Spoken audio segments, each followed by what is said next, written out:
কেতিয়াবা যে কাপোৰত আঠাবোৰ লাগি যায়, আঠাজাতীয় বস্তু লাগে, আঠাজাতীয় বস্তুবোৰ লাগিলে মানে আমি আঠাবোৰ কেনেকৈ আঁতৰাওঁ। মই থিনাৰ দি পেলাই বহুতবাৰ চেষ্টা কৰিছিলোঁ, কিন্তু থিনাৰ দি পেলাই আঠাবোৰ নগ'লে।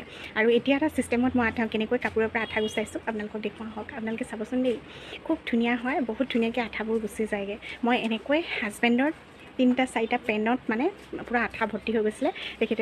তেখেতৰ মানে কিবা এটা কামত কাৰণে আঠা লগাইছিলে, তো গোটেই পেণ্ট জিন্সৰ পেণ্টবিলাকত আঠা লাগি গৈছিলে। সেইখিনি মই কেনেকৈ আঁতৰালোঁ আপোনালোকক দেখুৱাওঁ, আপোনালোকে চাই ল'ব। কি কৰিছা? কি কৰিছা? মানে পেণ্টত আঠা দাগ গুচাইছোঁ। আঠাবোৰ দেখুৱাচোন কেনেকৈ লাগিলে, ক'ৰ পৰা লাগিলে এইবোৰ আঠা? ইছ ৰাম, এই আঠাবিলাক এনেকৈ বৰফ দি চব বৰফ দি পেলাই গুচাইছে।